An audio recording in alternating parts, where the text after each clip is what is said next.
Welcome back to the Imaginary Gallery. TJ is here once again in the house.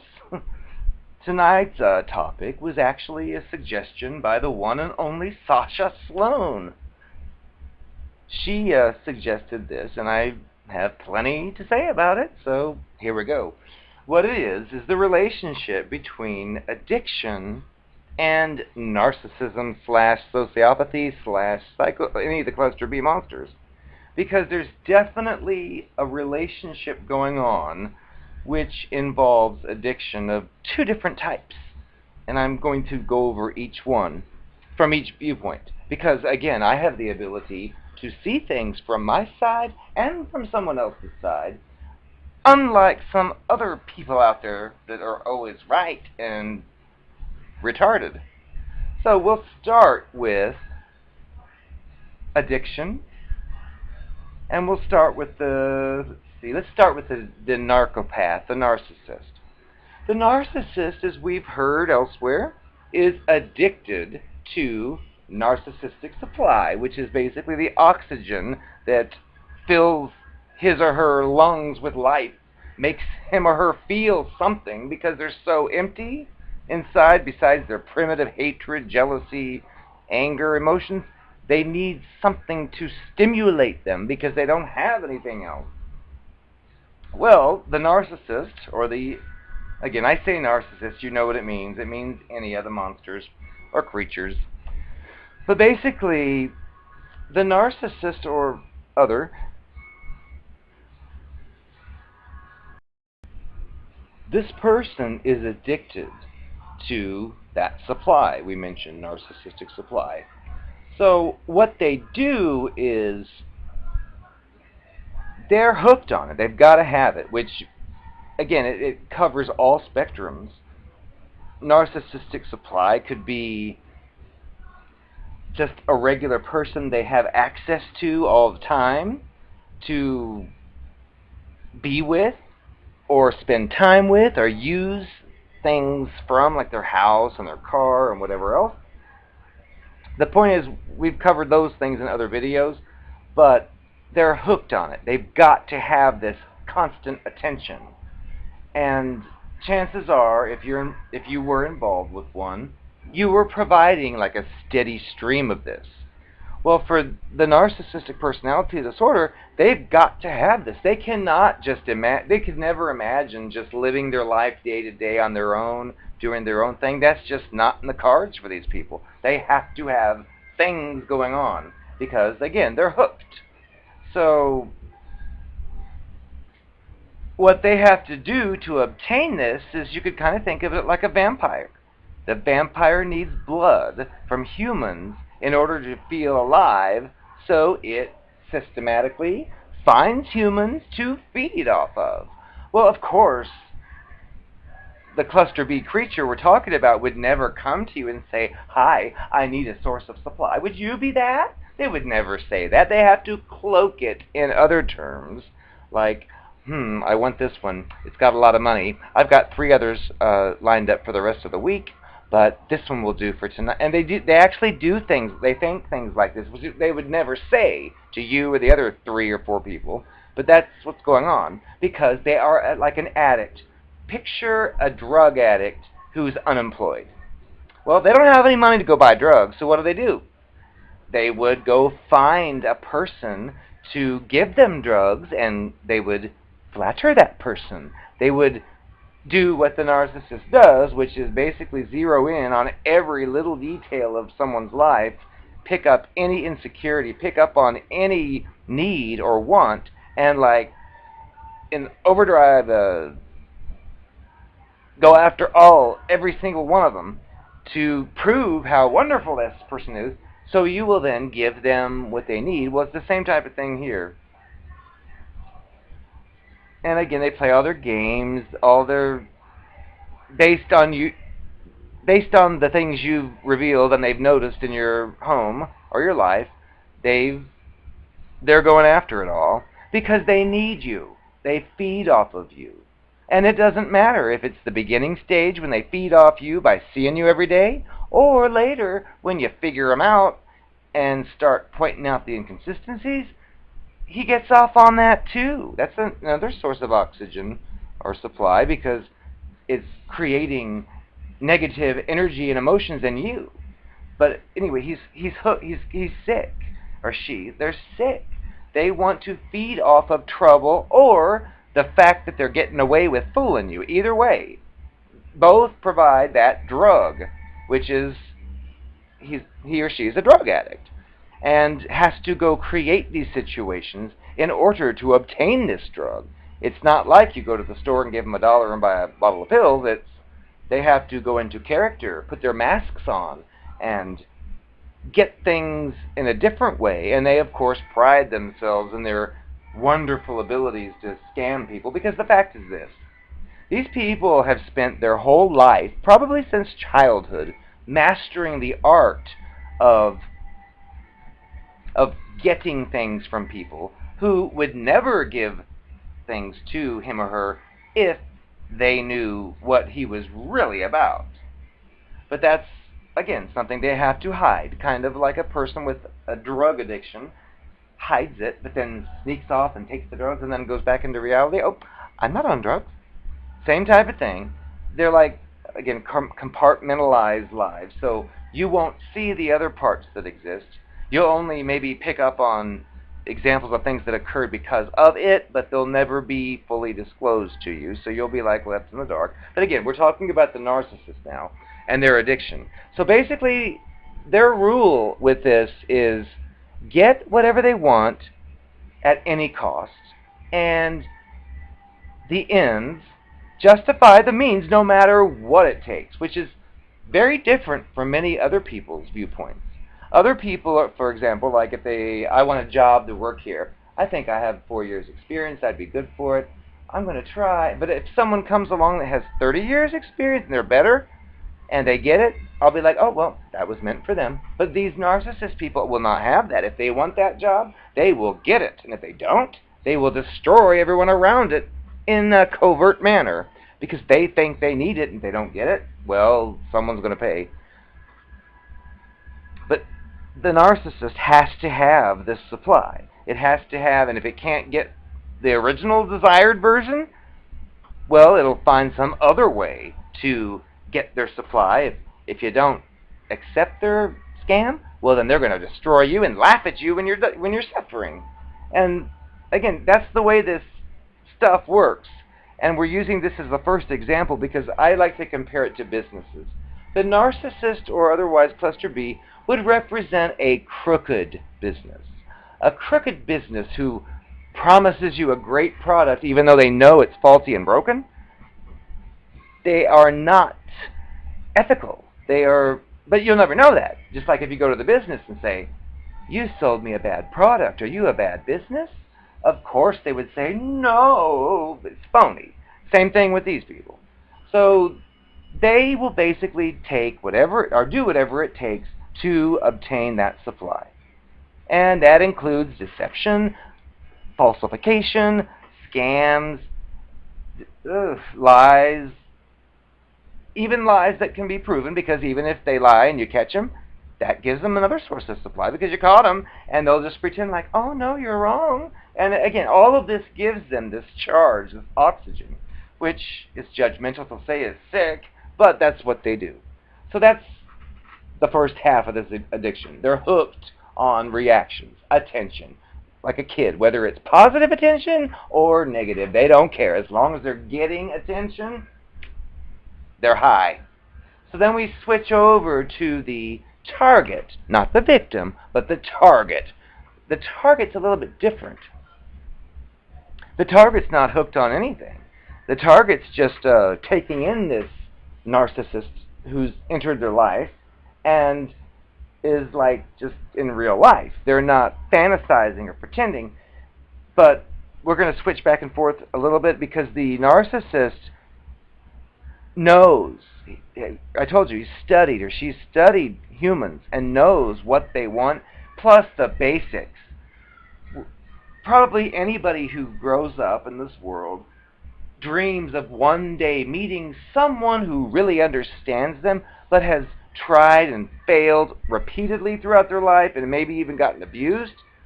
And so the target is used to things not working out, so maybe the target gets asked out by the narcopath and thinks, well, he or she's cute, but we'll see where it goes. And they hang out together, and from past experience, maybe the target has some kind of habit or some kind of uh, quirk that a lot of people don't like. Maybe they stutter, or maybe they pass gas all the time, something. But the point is, they're insecure because they don't know, or the target doesn't know they're dealing with a con artist when they meet this narcissist person. So they just want to like present themselves as they are and maybe cover this up, and then it becomes apparent later and then admit to it. But the target's not addicted at this point. When they first meet the narcissist, they don't, their life isn't based upon the idea that I've got to have someone with me at all times. They're not like that. The target is just living his or her life, and if somebody comes along, great, explore the possibilities, see what happens.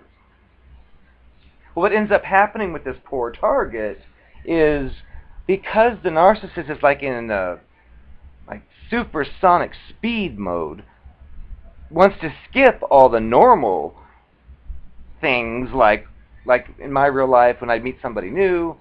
Well, I'd hang out with them here, and then maybe a week or two goes by, see him again, and over time establish the understanding, oh, this person is true to the word, this person is loyal, this person is friendly. Well, these narcissistic people types, they want to skip all that. They don't have time for that. They just want to meet you the first or second date and say, oh, you can always believe me? Oh, I'll never hurt you? Oh, I'll never do anything. Because they don't have time to establish such a history, because it doesn't exist.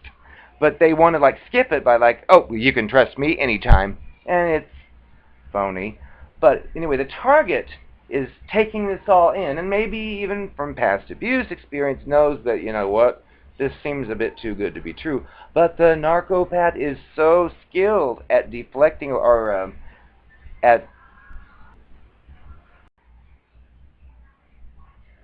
Remember, this is an experienced person, so the narcissist knows the common problems people have with him or her. So when you start to bring up one of them, they have an answer. They have an explanation.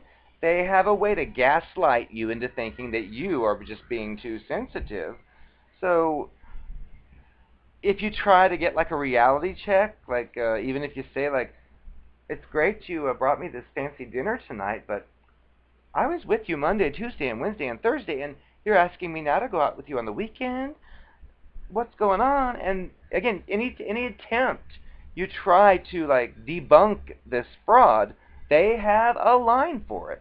They are well practiced. So they will just keep their normal face and say, well, you're just thinking too much about all this. Can't you accept I just really like you? Which again, what the narcissist does is they tap into the very basic emotions. We talked about earlier how people want to believe someone will actually appreciate them for who they are and will fit into their lifestyle. And this narcopath has like covered all those bases, plus you sneezed one day, shows up with medicine for a cold. You casually mention, oh, my yard needs to be cut, and cuts your yard for you. Stuff like that are like boundary breaking. But here's how this cycle or the addiction works with the target. Because what ends up happening is this. And I have an example would be, let's say I wake up tomorrow and I've got a headache. Oh, I've got a headache. So I could go to my medicine cabinet and pull out 2 aspirin and take them, or 2 ibuprofen. Great. Well, with a narcissist, it's like that person shows up at your front door knocking on it, saying you have a headache? Here. And they give you like an 80 milligram OxyContin or something really strong, like way more effective than the aspirin. Well, you're going to think, okay, well, I was going to take aspirin, but okay, and you take their pill? Well, you didn't want it, you didn't ask for it. But then, of course, the relieving factors are so much stronger than your aspirin, you're kind of like tempted to cross your own boundary lines, to think, you know what, it's kind of weird. This person I just met's bringing me these pills, but damn, I feel good. So you kind of like rationalize it away, because part of you knows this is not normal, but the other part's like, well, but wait a minute, this feels great. So that's the kind of mental situation you find yourself in when dealing in the beginning stages. And we call it addiction because it's just like if someone brought you over some new drug or something you'd never taken and you didn't even know about it, but they give it to you and you think, I'll try it, and then you feel great and think, ooh, that was nice. Do you have any more? And it's kind of the same type of thing because it's slowly administered as far as you're going. I mean, now the person, of course, is like in full force, giving you this, giving you that, telling you how great you look, how wonderful you are, and focusing on all your insecurities and turning them around to tell you how great you really are. But for you, you're just like taking this all in as you go. And I've mentioned in other videos, there are natural chemicals in our brain.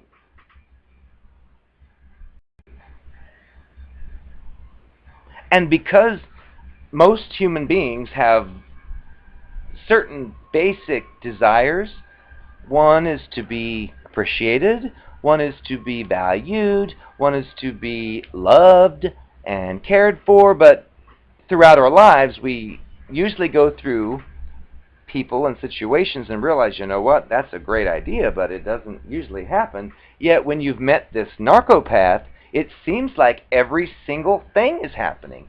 Even your insecurities you brought up are no problem to the narcopath. So you are thinking to yourself, wow, in this world I got lucky. Oh, how rare is it to find someone who likes everything I like and who agrees with my opinions on this and who thinks I'm this great part. Oh, it's like overwhelming. And again, the brain chemicals are going. You're getting high off of it. And again, it's a different high from the narcopath's narcissistic supply, because theirs is all built on scamming somebody to get something they shouldn't have. In your situation, the target, you're just like thinking, oh wow, I'm being spoiled. Wow, somebody's paying attention to me more than... And if you were abused previously by some other monster, you're thinking, wow, this is so opposite of the abuse I suffered. Kind of like if it's a puppy who's neglected, fed once every 5 days, someone else takes it on and gives it like a big meal every single hour or every single 8 hours a day. It's like so different. It can be intoxicating. So you can be thinking, comparing to like, wow, I'm so used to deprivation, and now, oh, look at all this. And again, that's how these narcissists work. They are experts at crafting and creating addictions in their targets, because they know people want those things I mentioned before, and they're going to be sure to give it to you. So it's like their talent. So they scam you by doing all this, and you, as the poor innocent target, just thinking you just happen to meet the great person, you start to rely on this. You didn't ask for it originally, but it came to you, and you decide it's a good thing. So you might question it sometimes, and again, we covered what they'll say to counter your concerns, to try to gaslight you into thinking you're just thinking too much about everything, when the truth is your gut feeling's telling you this is a little bit fast. But again, that's one of their talents, is pushing those ideas away. So you end up getting basically hooked on this because you're constantly adored. And you also feel a slight bit of guilt because you realize you don't feel the same way about this because you haven't had time to even get to know it. But you think to yourself, oh, he just made me this nice dinner. Oh, he just gave me this gift. Oh, I don't want to say. And you're kind of like silenced. You're basically brainwashed, and you keep yourself quiet. But the point is, the situation progresses, and eventually the pieces start coming out where you see things or find out about things that suggest a completely alternate lifestyle than the one you see with this narcopath. And when you question it, you don't get any kind of like deep answer or anything that's not superficial. And you start to like have the cognitive dissonance where you're like thinking, I wonder if I met the wrong person. But again, if the narcopath has done his or her job right, so many hooks are dug into you all over the place. Like, oh, their sex is good. Oh, it's always there for you on this day. Oh, it always brings you your coffee. Oh, and all these good things. And then you start thinking about the bad things, and it's kind of like a drug addict who's taken these 80 milligram Oxycontin pills every day and thinks to themselves, you know what, I do feel really good every day, but I think I need 85 milligrams now, and this can only get worse. You kind of think about that stuff like, I can't do this, I'm going to end up dead. Well, like with the narcopath, you're thinking, well, this is good, this is good, this is good, but wait a second, that was a terrible social rule he or she broke. But yet, and again, your mind goes back and forth between the good stuff and the monster stuff, and it's easy to get trapped. Because if you get rid of the bad stuff, you also get rid of the good stuff. And that's the same thing like it's addiction. So you're the target addicted to the flattery, to the attention, to the... But again, it's not attention you manipulated, it's just attention you... Like a kid whose grandma comes over and brings 100 gifts over. Well, the kid didn't do anything for it, but it's sure going to like those 100 gifts. Well, that's how you feel, and they know this. They're experts at this. So here you are, like caught, like thinking, well, what do? I like this part, but I don't like that part, and that part's unacceptable, but this part. And by this point, they're so entrenched into your life, it's kind of hard to just walk away. And again, they've done so many things in the beginning that have like brainwashed you into thinking this person worships me. So it's hard for you to conceive of the idea of just leaving that person. So when you try, you might even say, you know what, I'm sick of this, I'm leaving. But it's very easy to fall for some romantic, because they know your weak spots. They know the buttons to press to get the different things they want, whether to make you mad or to get you back. So they'll bring up some sentimental thing you mentioned once to lure you back in, and it's just like you quit drugs. You quit your Oxycontin, and then somebody knocks on your door and says, hey, I got a bunch of pills. You want some? Well, it's so tempting because you remember how great that felt, but then at the same time, you know, wait, I shouldn't. No, I shouldn't. But they're like, come on, I'm taking one. Ooh, I feel so. Well, you'll be tempted to go right back in. Fine, I'll just take one. Just like with the narcopath, when it ends, and whether it's you or the other one hoovering, you remember those good times. Your mind filters out the bad times, and if there's an opportunity, you as the target may be tempted to think, you know what, I know what this person's about, but I do miss his or her lips. I do miss the way she smells. You know, sure, come on over, but this is not going to be a regular thing. Well, guess what? You're pulled right back in. It's addiction on both sides. I'm anxious to hear your opinions, and subscribe and leave your comments. And hopefully I'm not way off base here, but yes, addiction, just two different kinds. And again, when I mention the businesses, with the target, and I'm not mentioning the store target, but the target's viewpoint is like a legitimate business. If they suffer a loss, they suffer a loss. If they suffer a gain, or if they have a gain, great. They're not trying to pull puppet strings, which is in contrast to the narcopath, who is pulling strings from day one.